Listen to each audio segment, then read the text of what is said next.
लाडली बहना को उतरा खुमार, भाजपा के मंत्री गए हार। ये बात हम क्यों कह रहे हैं? ये बात हम इसलिए कह रहे हैं कि महाराष्ट्र के चुनाव के नतीजे तो आप सब ने देखे होंगे, सारे टीवी चैनल्स ने आपको दिखाई ही होंगे। लेकिन एक और नतीजा आया है विभिन्न राज्यों के उपचुनाव का और दो लोकसभा सीटों का, जिसके बारे में बहुत सारे चैनल्स चर्चा नहीं कर रहे हैं। क्योंकि महाराष्ट्र एक बड़ा राज्य है तो भारतीय जनता पार्टी वहां जीती भी है, तो उसको ज्यादा फोकस किया जा रहा है। लेकिन इसके बीच कई ऐसी चीजें हो गई हैं जो आपको जाननी चाहिए। बात करते हैं मध्य प्रदेश के उपचुनाव की, जहां से भारतीय जनता पार्टी के मंत्री रामनिवास रावत ये चुनाव लड़ रहे थे और ये चुनाव बुरी तरह हार गए हैं। जहां एक राज्य में सामान्य तौर पर यह होता है कि जिसकी सरकार होती है वो सरकार शासन प्रशासन और अन्य तरीकों से, अन्य दबावों से अक्सर उपचुनाव जीत लेती है। वहीं डबल इंजन सरकार वाली भारतीय जनता पार्टी इस बार उस उपचुनाव में अपने मंत्री को नहीं जितवा पाई, एक विधायक का चुनाव। ये क्यों हुआ और इसके क्या कारण है, चलिए जानते हैं। सबसे पहले तो भारतीय जनता पार्टी की सरकार जो 2023 में बनी थी, उस सरकार उसको लेकर के किसी को भी यकीन नहीं था कि भारतीय जनता पार्टी मध्य प्रदेश में सरकार बना सकती है। ना ही किसी एग्जिट पोल ने ऐसा कोई बहुत बड़ा दावा किया था, एक दो को यदि छोड़ दिया जाए। लेकिन सारे एग्जिट पोल्स यही कह रहे थे कि भाजपा की सरकार यहां नहीं बनने वाली। फिर भी एग्जिट पोल्स गलत साबित हुए, ईवीएम को लेकर के सवाल उठे और अल्टीमेटली हुआ ये कि भारतीय जनता पार्टी की सरकार मध्य प्रदेश में तो बन गई। लेकिन उसके बाद भी भारतीय जनता पार्टी ने कांग्रेस पार्टी से आने वाले नेताओं का अपनी पार्टी में आना जारी रखा।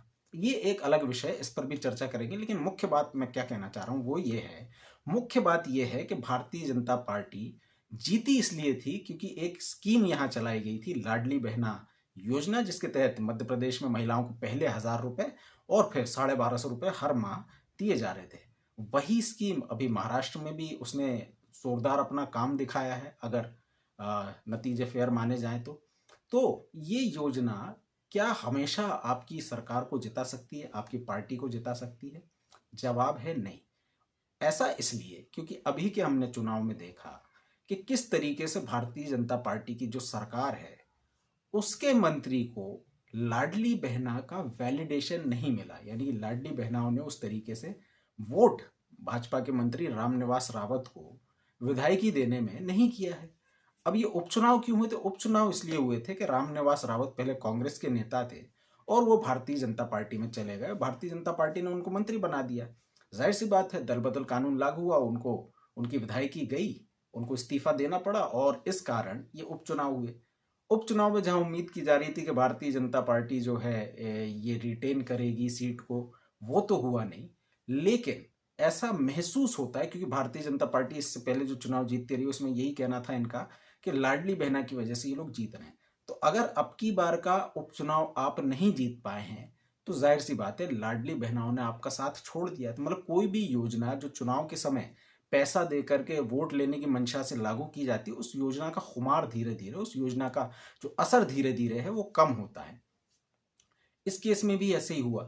भारतीय जनता पार्टी को जो उम्मीद थी कि लाडली बहनाएं तो अब हमेशा चुनाव जिताएंगी, हमें हमें 29 सीटें मध्य प्रदेश के लोकसभा में इन्होंने जिता दी, तो अब तो हमारे लिए बिल्कुल सेट है कि अब हम कुछ करें या ना करें, ये लाडली बहनाएं हमें चुनाव जिताती रहेंगी।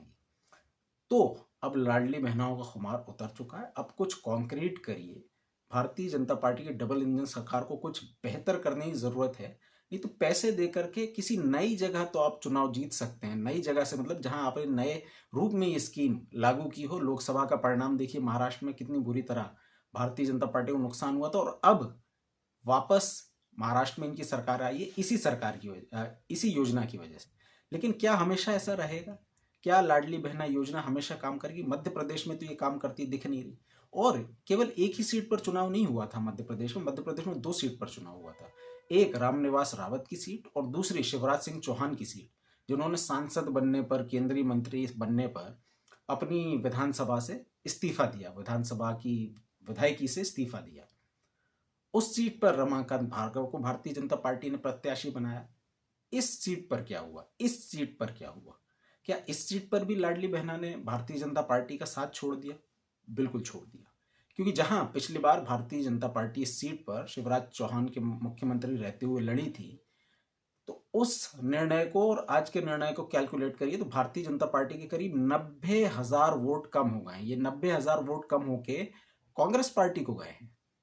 तो ये भ्रम कि हमेशा एक योजना की वजह से आप लगातार जीतते रह सकते हैं। एक योजना आपको हमेशा, जो आपने चुनाव के समय पैसे देने की योजना लागू की थी, वो चुनाव के समय तो काम कर सकती है लेकिन हमेशा काम नहीं करती। महाराष्ट्र में क्योंकि चुनाव थे इसलिए काम किया है। मध्य प्रदेश में अब 1 साल इस योजना को, इससे ज़्यादा हो गया है। मध्य प्रदेश में भाजपा की सरकार को 1 साल होने जा रहा है और जनता ने अपना भरोसा सरकार की बजाय विपक्ष पर, कांग्रेस पार्टी पर जताया है। तो इस सबक को भाजपा को लेने की आवश्यकता है। इसी तरीके की वीडियोस के लिए इस चैनल को लाइक, शेयर और सब्सक्राइब करिए। लगातार इसी तरीके की इंटरेस्टिंग टॉपिक्स पर वीडियो आपको मिलते रहेंगे। बहुत बहुत धन्यवाद।